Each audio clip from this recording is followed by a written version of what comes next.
Friends, வணக்கம். நான் Vinoth from Chennai. Welcome to my YouTube channel வாழ்க்கை அழகாக இருக்கிறது. சரி, இன்னைக்கு வீடியோவில் என்ன பார்க்க போகிறோம்? இன்னைக்கு வீடியோவில் நம்ம பார்க்க போகிற டாபிக் என்னென்னா, லைஃப்லேயே ரொம்ப ரொம்ப முக்கியமான ஒரு குவாலிட்டி என்னது அப்படின்றதான் நம்ம பார்க்க போகிறோம். நீங்கள் வேணால் நினைக்கலாம், நான் வேணால் செல்ஃப் கான்ஃபிடென்ஸை பற்றி பேசுவேன், இல்லை செல்ஃப் எஸ்டீம் பற்றி பேசுவேன், இல்லை ஃபைனான்ஷியல் ஸ்டெபிலிட்டி, இல்லை எவ்வளோ காசு வந்து பேங்க்கில் இருக்குது, அதுதான் நம்மளோட வாழ்க்கையில் மிக சிறந்த குவாலிட்டி, இது எல்லாமே நினைக்கலாம். ஆனால் அது எதுவுமே கிடையாது. இந்த வீடியோவில் நம்ம பேச போகிறது என்னென்னா, எத்தனை டைம் விழுந்தாலும் எழுந்திரிக்கணும். இதுதான் இன்னைக்கு பேச போகிறேன். உடனே நீங்கள் கேட்கலாம், நான் தான் பைக்கில் அடிக்கடிக்கு சில்லறை வாங்கி எழுந்திரிச்சிட்டே இருக்கே அப்படின்னு கேட்டால், என்ன கூட நிறைய பேர் கேட்கலாம் இந்த விஷயத்தில். பட் பைக்கில் விழுந்து சில்லறை வாங்குறது கிடையாது. லைஃபு எவ்வளோ தான் உங்களை திரும்ப அடின்னு அடித்தாலும் திரும்ப எழுந்திரிச்சிட்டு இப்படியே தொடச்சிட்டு போகிறதுன்றது தான் ரொம்ப ரொம்ப முக்கியமான ஒரு கேரக்டர். இதுக்கு ஸ்ட்ரகிள் எகெயின்ஸ்ட் அட்வர்சிட்டி அப்படின்றத சொல்லலாம். நிறைய பேர் இந்த வடிவேலு சாரோட படம் பார்த்துருப்பீங்க. அடின்னு எல்லாருமே அடிப்பாங்க உடனே, ஆனால் எதுவுமே நடக்காத மாதிரி அப்படியே போவார். இந்த ஒரு குவாலிட்டி வடிவேலு சார் படத்தில் காமெடிக்காக மட்டும் நம்ம யோசிக்கக்கூடாது, ரியல் லைஃப்லையும் இது ரொம்ப ரொம்ப ஒரு முக்கியமான ஒரு விஷயம். சரி, நல்லா பயங்கரமாக புயல் அடிக்கிற டைமில் நீங்கள் பார்த்துருப்பீங்க அப்படின்னா, ரொம்ப ஸ்ட்ராங்கான மரம், ஒரு ஹார்டான மரம் கூட அப்ரூட் ஆகி போயிடும். பட் ஆனால் சில மரங்கள் ஒல்லியாக ஸ்லிம்மாக இருக்கும். பட் ஆனால் இந்த புயலோட அங்கேயும் இங்கேயும் வளைஞ்சு ஆடும். ஸோ இந்த மாதிரி மரங்கள் தான் எவ்வளோ புயல் அடித்தாலும் அப்ரூட்டே ஆகாது. அதே மாதிரி தான் நம்மளோட லைஃப்பில் ஃபுல்லாகவே புயலாக தான் இருக்குது பல பேரோட லைஃப்பில். ஆனால் எவ்வளோ புயல் அடித்தாலும் பரவாயில்ல, பிரச்சனையே நான் போர்வையாக போத்திட்டு படுக்கிறவன் இப்படின்ற ஆட்டிடியூடு தான் நம்ம லைஃப்பில் ரொம்ப ரொம்ப ஒரு முக்கியமான விஷயம். பல பேர் ஏதாவது சின்ன பிரச்சனை வந்தாலும் திடீர்னு உடஞ்சி போயிடுவாங்க. ஆனால் சில பேரை பார்த்தீங்க அப்படின்னா உடஞ்சே போக மாட்டாங்க. எதாக இருந்தாலும் தட்டிட்டு நடத்தட்டும் இப்படின்ற ஒரு கணக்கில் போயிடுவாங்க. முக்கியமான விஷயம் இதில் நான் சொல்ல வர்றது என்னென்னா, உங்களுடைய வாழ்க்கை போன இதில் பார்த்துருப்பீங்க, நம்மளோட வாழ்க்கையில் எல்லாருமே ட்ராமா ஆக்டர்ஸ். பட் ஆனால் ட்ராமா ஆக்டர்ஸாக இருந்தாலும் இந்த ஸ்கிரிப்ட் எழுதக்கூடிய திறமை உங்களுக்கு தான் இருக்குது. ஸோ அட்வர்சிட்டி உங்கள் லைஃப்பில் வருது, இல்லை உங்கள் தலைவிதி, உங்கள் கடவுள் எது வேணா இருக்கட்டுமே, எவ்வளோ ப்ராப்ளம் வந்தாலும் உங்களுடைய டெஸ்டினி எழுதக்கூடிய திறமை உங்களுக்கு மட்டும்தான் இருக்குது. இன்னொரு எக்ஸாம்பிள் நான் சொல்கிறேன். உங்களுக்கு எல்லாருக்கும் தெரியும், டைமண்ட் அப்படின்றது most hardest substance on earth. Diamond எப்படி ஃபார்ம் ஆகுதுன்னு சொல்லி யாராவது யோசிச்சிருக்கீங்களா? கோல் அப்படின்னு சொல்லுவாங்க இல்லையா, நிலக்கரி. இது பூமிக்கடியில் ஹையஸ்ட் லெவல் ஆஃப் ப்ரெஷர், அதுக்கு மேலே தாங்கி கோல் பிகம்ஸ் டைமண்ட் அண்டர் ப்ரெஷர் அப்படின்னு சொல்லுவாங்க. இல்லை அப்படின்னா அந்த காலத்தில் நீங்கள் பார்த்துருப்பீங்க, வாழெல்லாம் பார்த்தீங்கன்னா பயங்கரமான ஒரு டெம்பரேச்சருக்கு சூடாக்கிட்டு அதுக்கப்புறம் அந்த வாழை அடின்னு அடித்து கடைசியில் பயங்கர ஸ்ட்ராங்காக ஆகும். இந்த அடி வாங்கி ஸ்ட்ராங் ஆகிறது நான் லிவிங் திங்ஸுக்கு மாத்திரம் கிடையாது ஃப்ரெண்ட்ஸ், நம்மள மாதிரி மனிதர்களுக்கு கூட. ஸோ அட்வர்சிட்டியை பற்றி நீங்கள் எப்படி எடுத்துக்கிறீங்கன்றது தான் முக்கியமான விஷயம். ஸோ இந்த வீடியோ கண்டினியூ பண்ணுறதுக்கு முன்னாடி ஒரு சின்ன ஆட். ஹாய் ஃப்ரெண்ட்ஸ், வணக்கம்.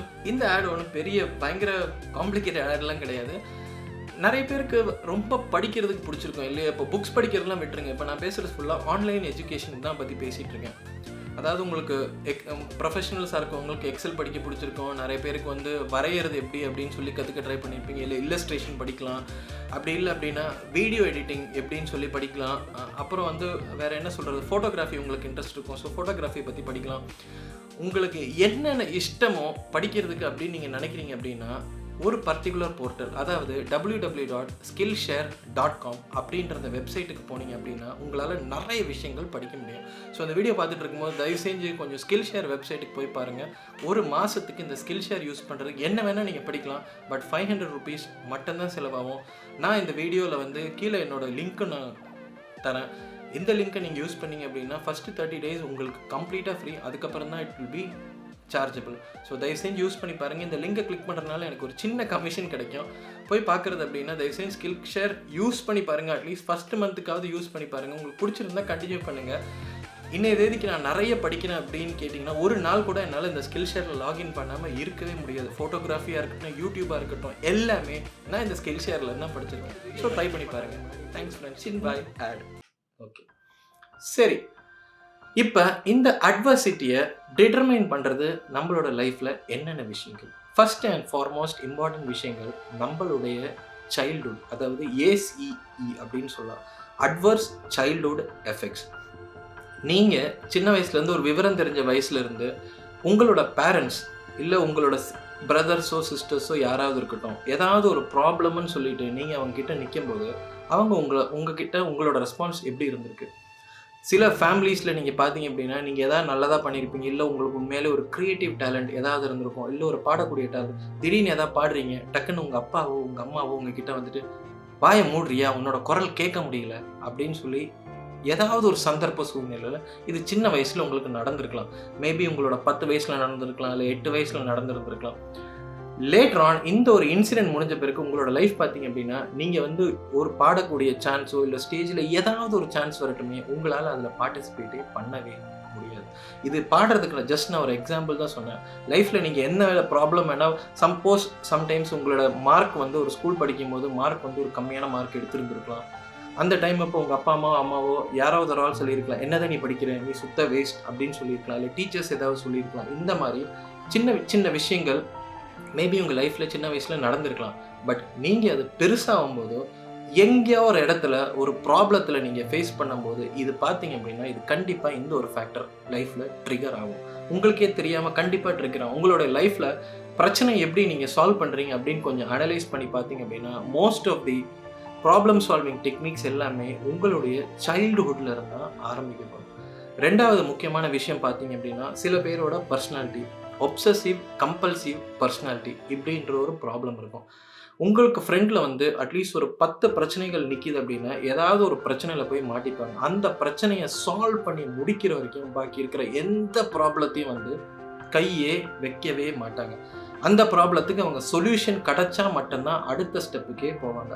ஸோ இந்த கம்பல்சிவ் பர்சனாலிட்டியில் இருக்கவங்க வந்து லைஃப் வந்து மைக்ரோ மேனேஜ் பண்ண பார்ப்பாங்க. எந்த ப்ராப்ளம் வந்தாலும் இந்த ஃப்ளைட் ரெஸ்பான்ஸ் அப்படின்னு நான் போன வீடியோவில் சொல்லியிருந்தேன். இது வந்து உடனே இந்த மாதிரி கைண்ட் ஆஃப் பர்சனாலிட்டிக்கு வந்து ஆக்ட் ஆகும். இல்லை நீங்கள் பார்த்தீங்க அப்படின்னா ரொம்ப சென்சிட்டிவாக இருக்கீங்க, ஏதாவது ஒரு ப்ராப்ளம் வந்தால் இம்மிடியேட்டாக அஜிடேட் ஆகி சென்சிட்டிவ் ஆகுறீங்க அப்படின்னா, ப்ராப்ளத்தை தயவு செஞ்சு அண்டர்ஸ்டாண்ட் பண்ணிவிட்டு நீங்கள் ஏன் சென்சிட்டிவ் ஆகுறீங்க அப்படின்றத கொஞ்சம் டீப்பாக அனலைஸ் பண்ணி பாருங்கள். இன்கேஸ் இந்த இப்போ நான் பேசுகிற வீடியோ வந்து நிறைய பேருக்கு பொருந்தும். ஆனால் சில பேரால் எவ்வளவோ ப்ராக்டிஸ் பண்ணியிருப்பாங்க, ப்ராப்ளத்தை வந்து சால்வ் பண்ண முடியாத கண்டிஷன் கண்டிப்பாக அவங்களுக்கு இருந்திருக்கும். அந்த மாதிரி இருக்கவங்க வந்து தயவு செஞ்சு ஏதாவது ஒரு சைக்காலஜிஸ்ட் இல்லைன்னா வந்து கவுன்சிலர் இவங்களை போய் தயவு செஞ்சு போய் பாருங்கள். ஒன்றும் தப்பெல்லாம் ஒன்றும் கிடையாது. ஏன் அப்படின்னு கேட்டிங்க அப்படின்னா, பலவித ப்ராப்ளம்ஸ் வந்து உங்களால் சால்வ் பண்ணலாம், இல்லை உங்கள் சுற்றி இருக்கவங்களால சால்வ் பண்ணலாம். பட் சில ப்ராப்ளம்ஸ் உங்களுக்கு வெளியே இருந்து ஒரு நல்ல கைடன்ஸ் கிடைச்சா மட்டும்தான் சால்வ் பண்ண முடியும். ஸோ இந்த மாதிரி ஒரு ரீதியில் நீங்கள் ஃபேஸ் பண்ணீங்க அப்படின்னா, இது தயவு செஞ்சு நினச்சி வச்சுக்கோங்க. அடுத்தது வந்து மூணாவது வந்து எமோஷ்னல் அடிக்ஷன். எப்பேற்பட்ட அடிக்ஷன்லேருந்து வேணாலும் வெளியே வந்துடலாங்க. பட் இந்த எமோஷ்னல் அடிக்ஷன்லேருந்து உங்களால் தயவு செஞ்சு வெளியே வரவே முடியாது. ஏன்னா எமோஷன்ஸ் அப்படின்றது உங்களுடைய லைஃப்பில் வந்து ஏதோ உங்களுடைய உடம்போ இல்லை உங்கள் மைண்ட் வந்து உங்ககிட்ட சொல்ல தூண்டுது. பட் பல பேர் என்ன பண்ணுவாங்க, இந்த எமோஷன்ஸை அடக்கி வைக்க ஆரம்பிக்கும் போது எந்த பிரச்சனைகள் நமக்குள்ள ஃப்ரண்ட்டில் வந்தாலும் இதை வந்து தாக்கு பிடிக்கக்கூடிய திறமை வந்து அவங்களுக்கு வரவே வராது. ஒன்றும் இல்லை வெடிச்சிருவாங்க, இல்லை அப்படின்னா தனிமைப்படுத்தப்படுவாங்க. ஸோ எமோஷன்ஸுக்கு நான் ஒரு நல்ல ஒரு எக்ஸாம்பிள் சொல்கிறேன் ஃப்ரெண்ட்ஸ்.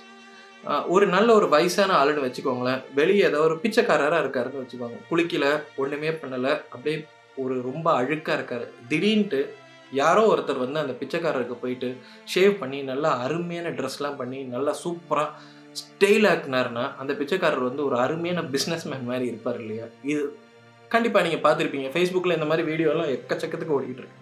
ஸோ அதே மாதிரி தான் உங்களோட எமோஷன்ஸும் கூட.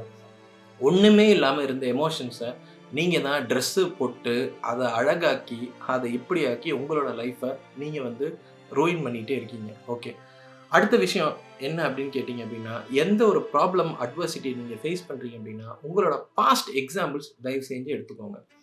ஒரு நிறைய விஷயத்தில் உங்களோட லைஃப்பில் வந்து பெரிய பெரிய ப்ராப்ளம்ஸ்லாம் உங்கள் லைஃப்பில் நடந்திருக்கும். பட் அதை நீங்கள் வந்து கஷ்டப்பட்டுருப்பீங்க, உண்மையிலே டேக்கிள் பண்ணுறதுக்கு பயங்கரமாக கஷ்டப்பட்டுருப்பீங்க. இப்போ ஒரு ப்ராப்ளம் ஃபேஸ் பண்ணுறீங்க அப்படின்னா அதோட எக்ஸாம்பிள் வந்து உங்கள் லைஃப்பில் திரும்ப இப்போ எடுத்துக்க பழகிக்கோங்க. நீங்கள் கஷ்டப்பட்டுருப்பீங்க முன்னாடி, பட் அதுலேருந்து சில ஒரு ஐடியாஸ் கிடச்சிருக்கோம் இல்லையா உங்களுக்கு, இந்தந்த பிரச்சனை நான் இப்படி சால்வ் பண்ணியிருக்கேன் அப்படி இப்படின்னு சொல்லிட்டு ஒரு ஐடியாஸ் இருந்திருக்கோம் இல்லையா? ஸோ அந்த ஐடியாஸை உங்கள் லைஃப்பில் வந்து நீங்கள் எடுத்துக்கோங்க. தயவு செஞ்சு ப்ராப்ளம் வரும்போது உடஞ்சி போயிடாதீங்க. எக்ஸாம்பிள்ஸ் உங்கள் லைஃப்லேயே இருக்கலாம், அது தேடி பாருங்கள். சரி, அடுத்த ஒரு முக்கியமான விஷயம், அட்வர்சிட்டி வரும்போது வந்து புக்ஸ் படிக்க பழகிக்கோங்க. நிறைய பேர் வந்து இந்த பயோகிராஃபிஸ், இந்த ஆட்டோபயோகிராஃபிலாம் படிக்கிறவங்களா இருந்தால் எப்பேற்பட்ட ப்ராப்ளமாக இருந்தாலும், நீங்கள் ஃபேஸ் பண்ணுற ப்ராப்ளமாக இருந்தாலும், இதே கைண்ட் ஆஃப் ப்ராப்ளம் முன்னாடி இன்னொருத்தர் ஃபேஸ் பண்ணியிருப்பார். புதிய ப்ராப்ளம்லாம் நீங்கள் ஒன்றும் ஃபேஸ் பண்ணியிருக்க மாட்டீங்க, எக்ஸப்ட் ரொம்ப காம்ப்ளிகேட்டடான மெடிக்கல் ப்ராப்ளம்ஸ் தவிர. ஸோ அவரை பற்றி இருக்கிற புக்ஸை நீங்கள் படிக்க ஆரம்பிச்சிங்கன்னா, இவர் இந்த ப்ராப்ளத்துலேருந்து எப்படி வந்திருக்காரு அப்படின்றது வந்து ஒரு சின்ன புக்லேயே உங்களுக்கு வந்து நிறைய ஐடியாஸ் கிடைக்கிறதுக்கு உண்டான சான்ஸ் இருக்குது. ஸோ அதனால் நான் ரெக்கமெண்ட் பண்ணுறது வந்து நல்ல ஆட்டோபயோகிராஃபிஸ் படிக்கக்கூடிய பழக்கம் வச்சுக்கோங்க. அடுத்தது ப்ரூஸ் லீ சொல்கிற மாதிரி be like water. This is what it is, okay? I said empty your mind. Be formless, shapeless, like water. Now you put water into a cup, it becomes the cup. You put water into a bottle, it becomes the bottle. அப்படின்றது ரொம்ப முக்கியமான ஒரு விஷயம். தண்ணி நீங்கள் பார்த்தீங்க அப்படின்னா எந்த வெசலில் போட்டிங்கனாலும் அதோட ஷேப்புக்கு ஏற்ற மாதிரி அது மாறிடும். இல்லை ஒரு எக்ஸாம்பிள் ஒரு ரிவர் வச்சுக்கோங்களேன். எப்பேற்பட்ட மலை வந்து அதுக்கு நடுவில் இருந்தாலும் ஏதாவது ஒரு வழி பண்ணி அது கடைசி லாஸ்ட்டில் வந்து ஓஷனை வந்து அடையும். இதுதான் ரிவர் இல்லை வாட்டரோட முக்கியமான ஒரு திறமையும் கூட. அதே மாதிரி லைஃப்பில் அட்வர்சிட்டி வரும்போது வாட்டர் மாதிரி திங்க் பண்ணுங்கள். எப்படி சொல்யூஷனுக்கு எண்டுக்கு போகலாம் அப்படின்றது வந்து யோசிங்க. திடீர்னு மலையில் முட்டிட்டு நின்றுற மாதிரி தயவு செஞ்சு நினைக்காது. So be the river my friend அப்படின்றது தான் லாஸ்ட்டு. ஸோ இந்த வீடியோ இதெல்லாம் தான் நான் படித்த அட்வர்சிட்டிலேருந்து வெளியே வர்றதுக்கு உண்டான ஒரு சின்ன சொல்யூஷன்ஸ். ஸோ இந்த வீடியோ உங்களுக்கு பிடிச்சிருந்தா தயவு செஞ்சு லைக் பண்ணுங்கள், சப்ஸ்கிரைப் பண்ணுங்கள், அப்புறம் வந்து ஷேர் பண்ணுங்கள். உங்களோட கமெண்ட்ஸ்க்காக நான் வெயிட் பண்ணிட்டு இருக்கேன். Thanks a lot for watching this video. Bye. See you.